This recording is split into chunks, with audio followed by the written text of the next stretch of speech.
আসসালামু আলাইকুম, কেমন আছেন সবাই? আজকে একটা দুর্দান্ত রেসিপি নিয়ে এসেছি, টক মিষ্টি ঝাল। দেখেই বুঝতে পারছেন আঙ্গুর। আজকে আঙ্গুরের আচার করব।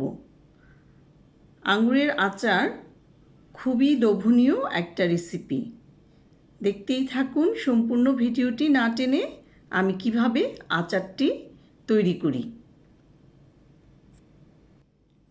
এখানে আমি 500 গ্রাম আঙ্গুর ভালো করে ধুয়ে নিয়েছি, পরিষ্কার করে কিছুক্ষণ পানিতে ভিজিয়ে রেখেছিলাম। যে কোনো ফল পরিষ্কার করতে গেলে আসলে অনেকক্ষণ একটু পানিতে ভিজিয়ে রাখতে হয়, তাহলে আর কোনো রিস্ক থাকে না। আমি সুন্দর করে ধুয়ে নিয়েছি। একটা ফ্রাই প্যান গরম করে নিয়েছি, এতে আমি শুকনো মরিচ 3টা দিয়ে দিলাম, একটু টেলে নিব। আর নিয়েছি 5 ফোড়ন, 2 চামচ পরিমাণ 5 ফোড়ন। 5 ফোড়নটা ভালো করে ভেজে নেব। শুকনো মরিচ আর 5 ফোড়ন তেলে আমি গুঁড়ো করে নেব।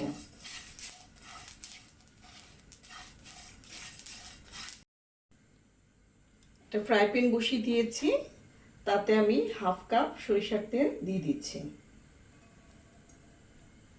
সরিষার তেলটা গরম হলে আমি ফোড়নে দিয়ে দিব 4-5টা রসুন কোয়া।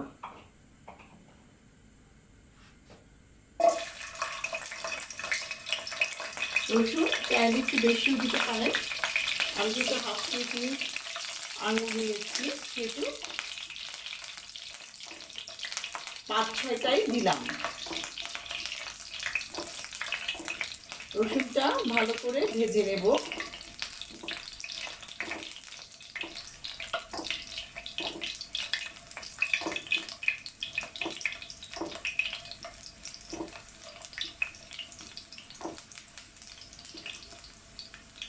তারপর আমি এতে দিয়ে দিব আঙুরগুলো, যেগুলো ধুয়ে রেখেছিলাম।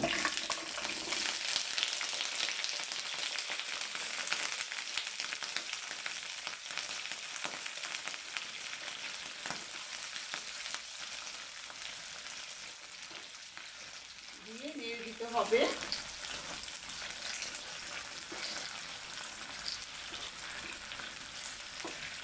আঙুরগুলো দিয়ে যাওয়ার পর এতে আমি একটু দেব লবণ, স্বাদ অনুযায়ী লবণ দেব।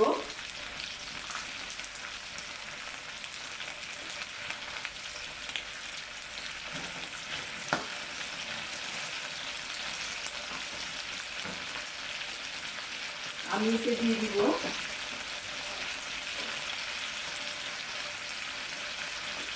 1 কাপ পরিমাণ চিনি।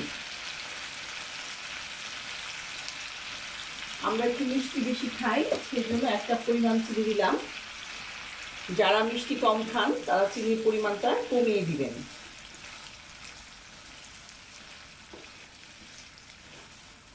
আঙুরের আচারটা পোলাওয়ের সঙ্গে খেতে, ভাতের সঙ্গে খেতে খুব ভালো লাগে।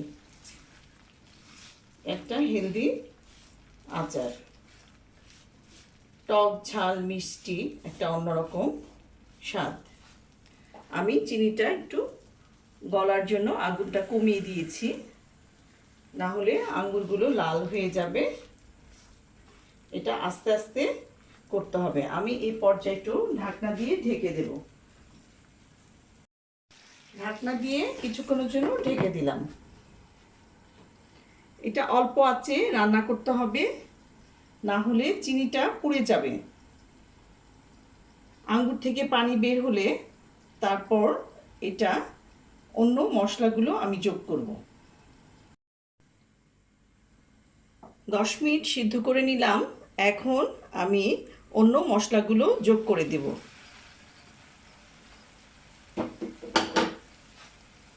আমি 5 ফোড়ন আর শুকনো মরিচ গুঁড়ো করে নিয়েছিলাম, সেটা দিয়ে দিলাম। যারা ঝাল খান তারা লাল মরিচের গুঁড়ো ব্যবহার করেন, আমি একটু লাল মরিচের গুঁড়ো দিব রঙের জন্য, তাহলে একটু ঝাল ঝাল হবে, দেখতেও সুন্দর হবে। আরও 2-3টা ভাজা শুকনা মরিচ দিয়ে দেব, তাহলে দেখতে সুন্দর হয়।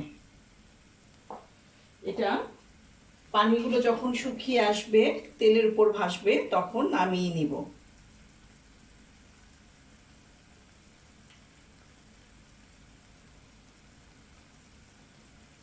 রঙের জন্য আমি একটু লাল মরিচের গুঁড়ো দিয়ে দিলাম। এখন আস্তে আস্তে নাড়াচাড়া করে এটার পানিগুলো শুকিয়ে নিতে হবে। এই আচারটা খেতে খুব মজা হয়। আপনারা যারা বাড়িতে এখনো করে খাননি, আপনারা অবশ্যই বাড়িতে চেষ্টা করবেন।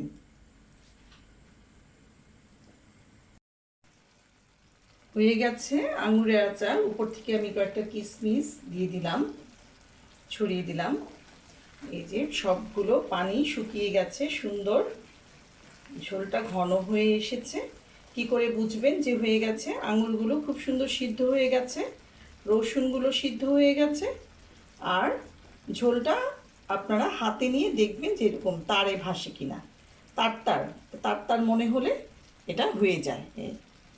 কি সুন্দর সোনালি রং ধরেছে আচারে। এটা আমি এখন নামিয়ে নেব। নামাবার আগে অল্প একটু সিরকা দিয়ে নিলাম, তাহলে আচারটা নষ্ট হবে না, দীর্ঘদিন রেখে খেতে পারবেন।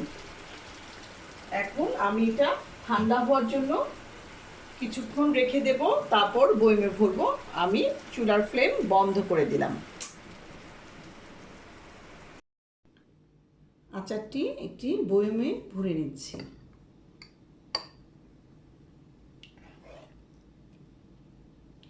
এই আচারটা খেতে খুব মজা লাগে, আপনারা বাসায় করে খাবেন।